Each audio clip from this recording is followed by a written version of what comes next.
The video I uploaded immediately prior to this one is just an intro video for the entire channel since I realized that I have not made an intro video yet. And yes, it is a little lackluster, but I will be updating it as I go in the future. Just, I've been given that idea to go ahead and make one, so I did. With that said, the topic of this video though is, what exactly is the truth? It's a little bit of a vague topic. Sounds kind of trippy, like, well, wait, why should we be even asking what the truth is? Like, Ethan, the truth is just simply what is true. But no, it really is not that simple. It's not just as simple as saying the truth is what is true. I mean, okay, I guess in a sense it is that simple, but like if you really want to seek out what exactly the truth is, you got to go deeper than that. So yeah, like in the end, you could say that the truth will still end up being simply what is true, but there's more complexity packed into that simplicity. Think about that. There's more complexity packed into that simplicity. So it's sort of complex and simple simultaneously, right? The two go together very holistically. So, what is the truth? Well, let's start with just an analogous story to really highlight what exactly we're getting at with that question. Let's say you had never seen an apple before, and you had somebody who told you to go out into the woods near their house and find some apples for them. Pick them, put them in a basket, bring them back. Okay, well, you've never seen an apple, so that person needs to describe to you what an apple is, right? Like, what is an apple like?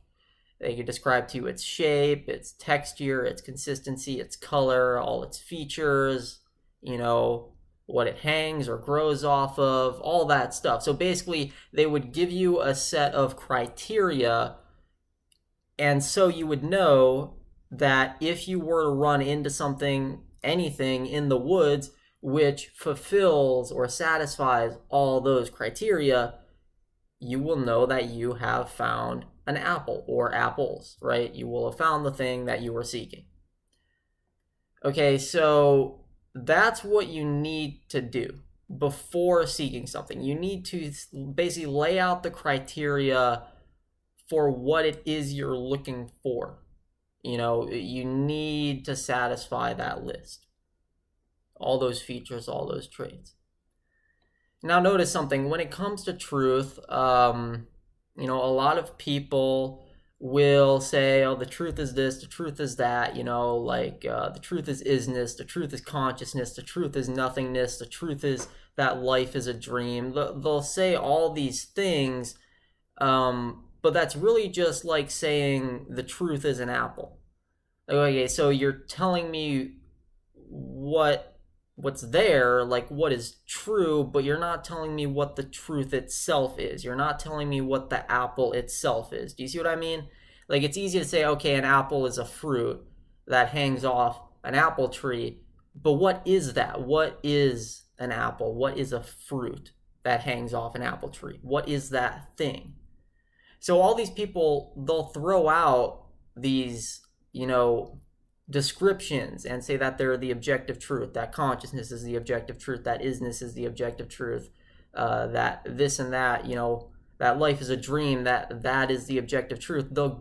They'll say all these things and tell you that they are the truth, but they'll never equip you with how to know if what you're seeing is the truth or not. Now, I myself, of course, I've done this in the past. I've talked about all sorts of things as truths and yet have not given any criteria or means by which you yourself could know independently of me that it is the truth. But see, this is a problem when anybody does this. When I do it, when somebody else does it, it's a problem because it turns out to be very dogmatic.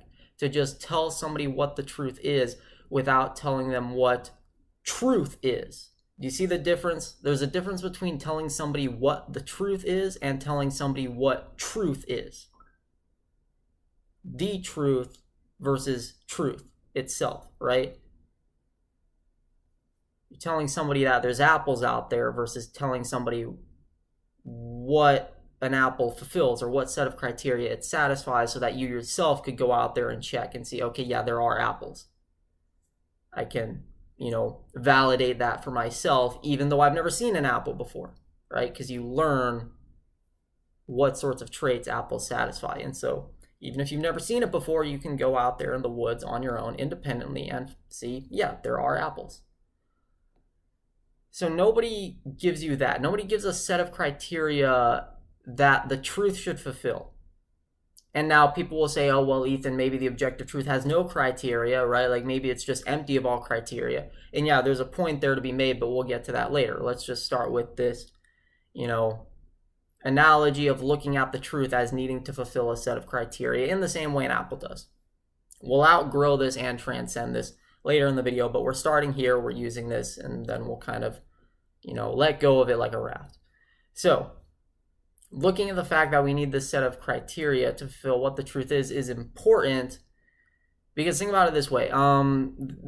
Let's say a person has some sort of spiritual vision, or meditative experience, or psychedelic trip, or just like anything, or even just like an epiphany one day, just any type of experience. Maybe they go into a trance or something, and through that experience, they come to discover what the truth is, like what the nature of reality and existence in the self. They just discover what all that is. They have some big psychedelic flash, or they go into some deep trance state, or they meditate very, very deeply, and just whatever they're doing, they just come to the truth. It's just revealed to them. Okay, they can say that they've found the truth, and all sorts of people have, myself included. I've said a lot of stuff like this before as well, so I'm certainly not immune from doing this sort of thing. But a lot of people will say this, that they've found the truth. They've had it sort of revealed to them through some means. But they never tell you how they know that what they've seen is the truth. It's one thing to sit there and claim that you've seen the truth. It's another thing to know how you know that you've seen it. This is where the list of criteria comes in handy. How do you know that you're seeing an apple rather than something else? There's all sorts of things to be found out in the woods. Trees, twigs, grass, wood chips, dirt, soil, and yeah, apples, leaves. How do you know that what you're seeing is an apple and not a leaf? Right? So you can go out there and say, oh, look, I've found an apple, and you hold up a leaf, and the person who sent you out there to find apples goes, well, how do you know that's an apple? You say, oh, because I felt it. My intuition struck me. Lots of people say this too, like they found the truth through intuition. It's like, okay, intuition is good, but you need more than just intuition. I'm surprised by how popular this has become on the internet recently. Lots of people claiming to have found something through intuition alone. Okay, yeah, intuition is good. I'm not saying like throw out intuition or disregard it. I mean, lots of discoveries have been made through strong intuitions, or people with strong intuition. You can look up Srinivasa Ramanujan. He basically revolutionized mathematics with a lot of ideas that he intuited. But see, even in Ramanujan's case, he didn't just use his intuition. He did a lot more than just intuiting stuff. He used intuition plus more, right? So, okay, intuition is good, but you want intuition plus more. So I'm not telling you to throw out intuition. I'm just saying,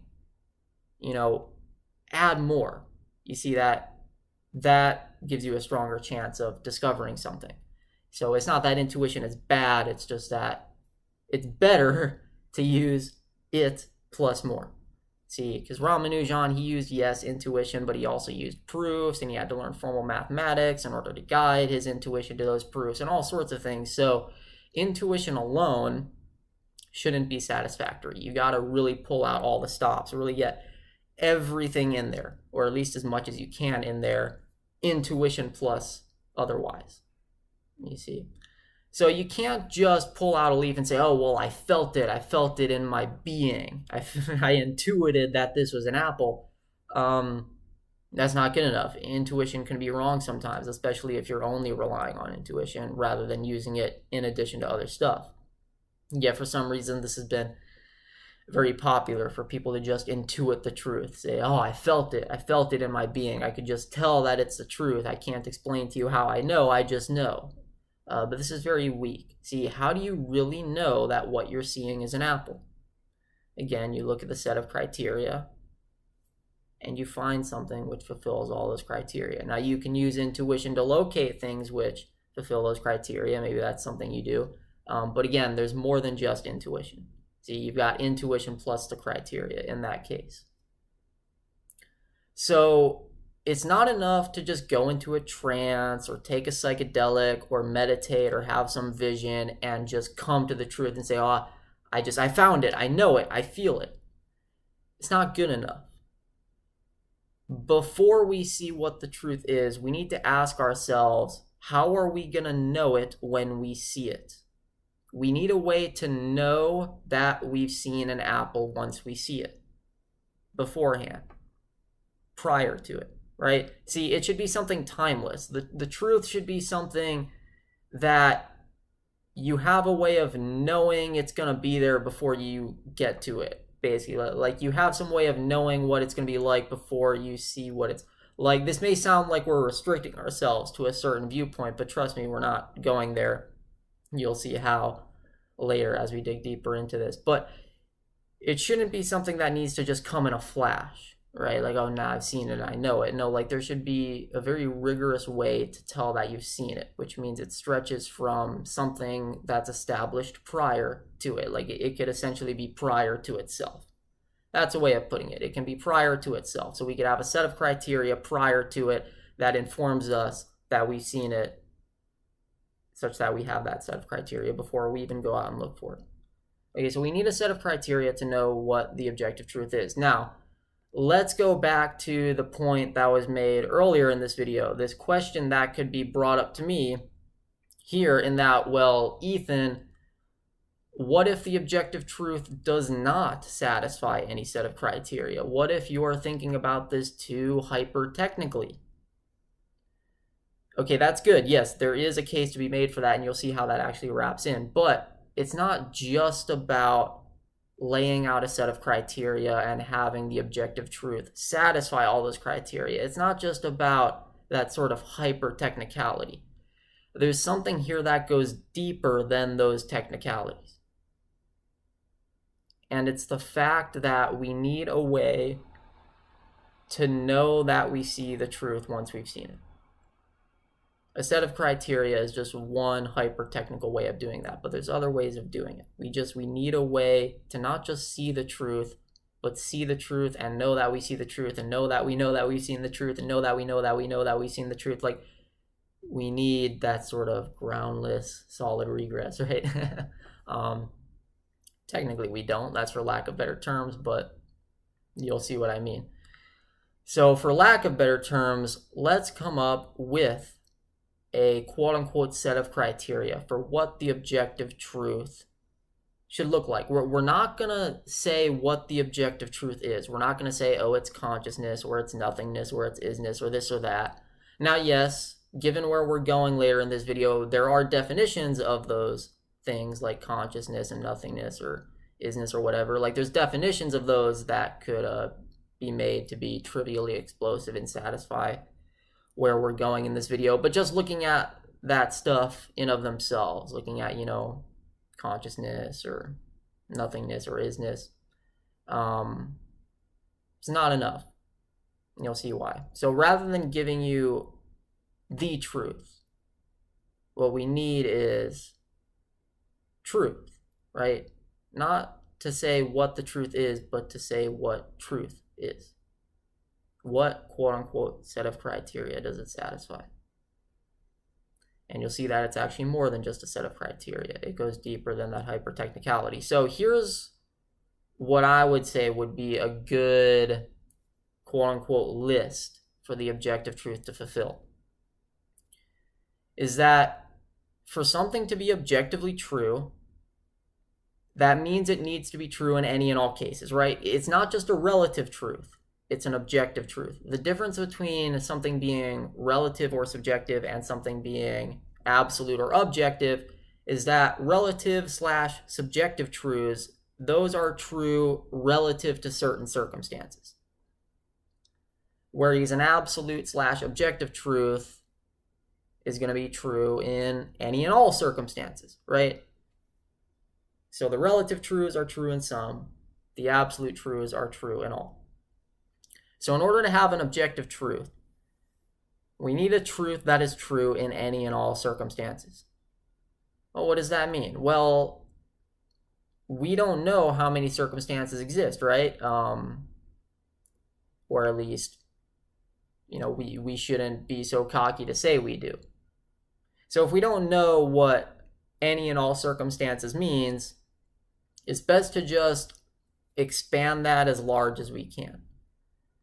So try and look for something which can be true no matter how many circumstances exist, no matter how many circumstances are possible. So we should look for something which can be true in any and all circumstances which are possible, because all possible circumstances can be true, and if they are, our truth will satisfy that. And even if only some of the possible circumstances are true, it'll still satisfy all those criteria because it's going to be true in all possible circumstances, which means it's also going to be true even if only some of the possible circumstances are real. So whether only some of them are or all of them are, it's going to satisfy all the criteria that exist. But it's got to go further than that. What about impossible circumstances? See, this is where things like consciousness and isness and nothingness won't really cut it.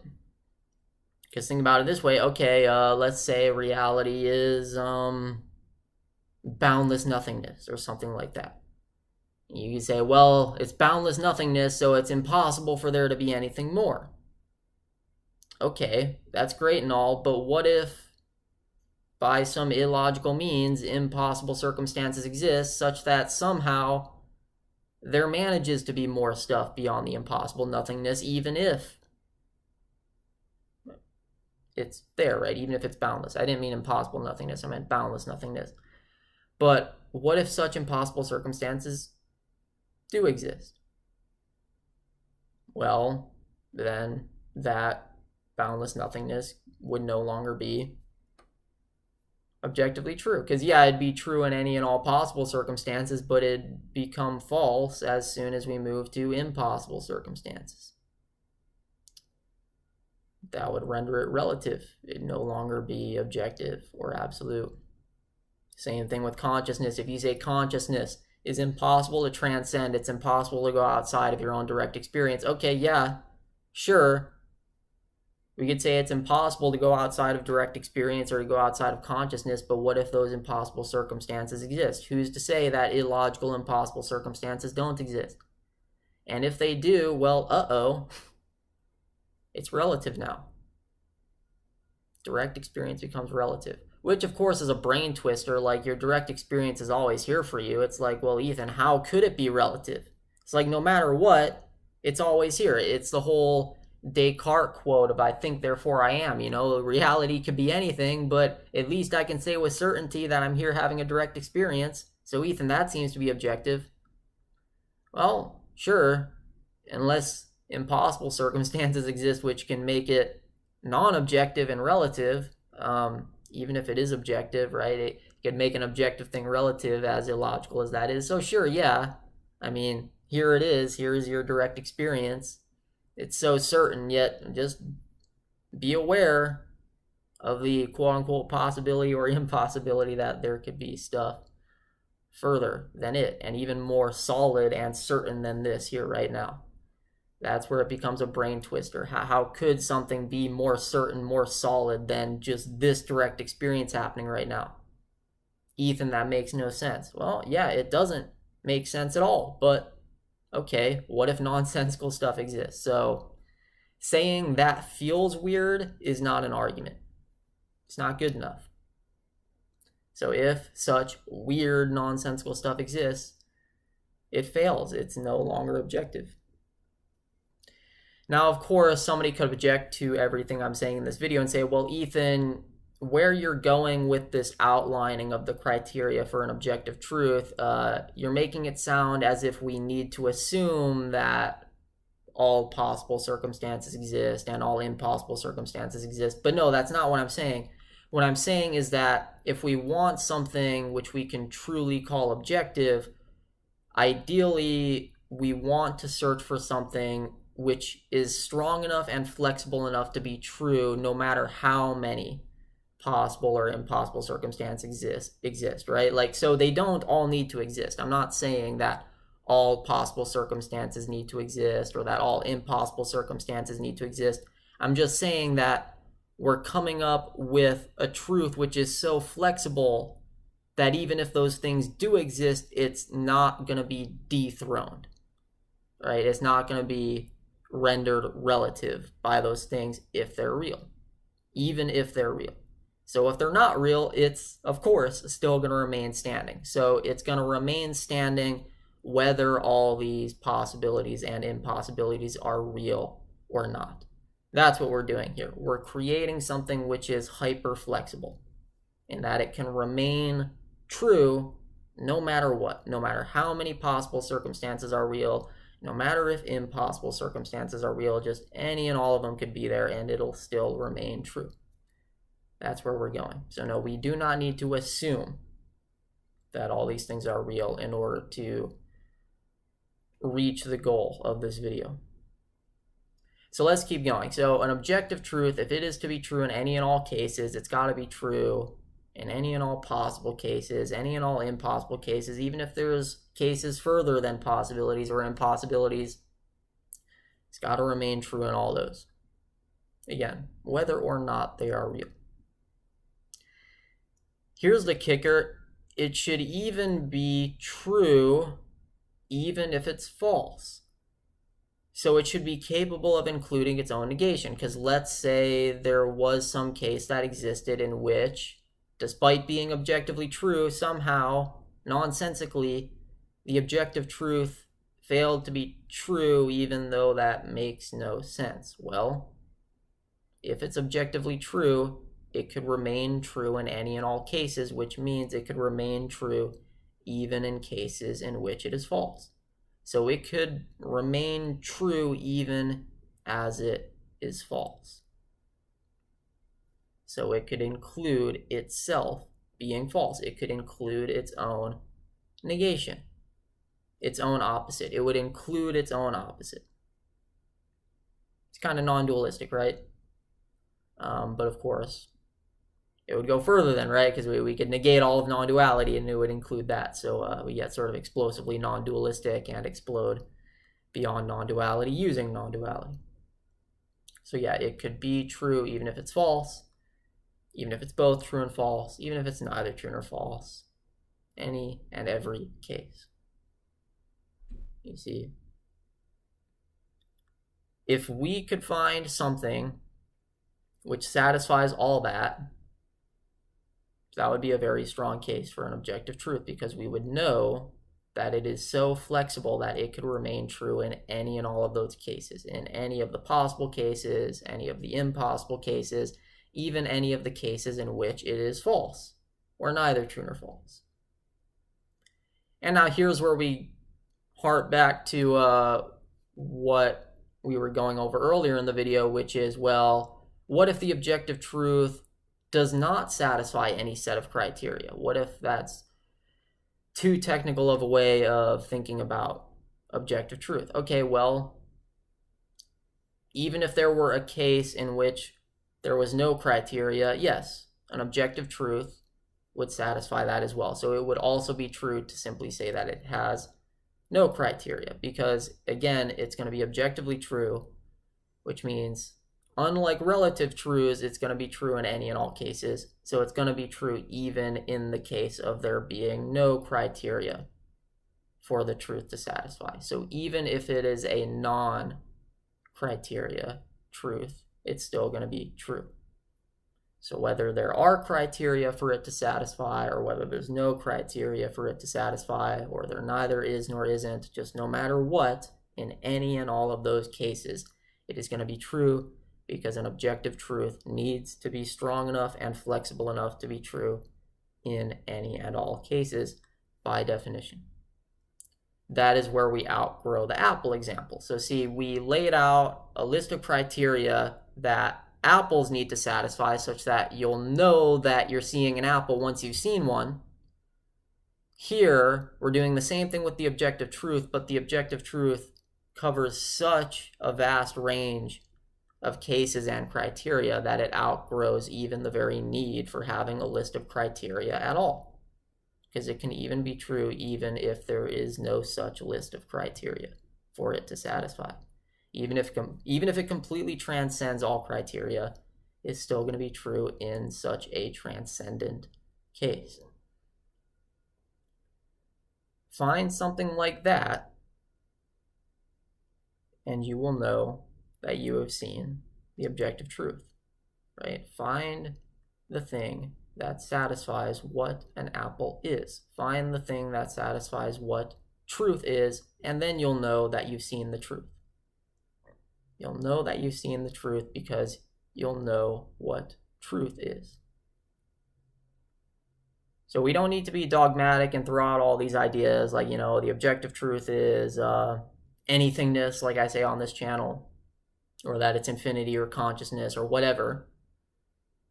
Rather, it's better to take a non-dogmatic approach and simply equip the person with the quote-unquote criteria such that they could use it for themselves to discover it on their own or validate it on their own, even if it's already been discovered. It's better to equip people in that fashion, equip them with the ability to not just know what the truth is, but to know that they know what the truth is once they have seen it. That is a solid approach to start on. But I'll be discussing this more in the future. This is a topic that could be unpacked more, but let me know if you have any questions on this point in general. If not, I'll see you all next time. Create a nice day.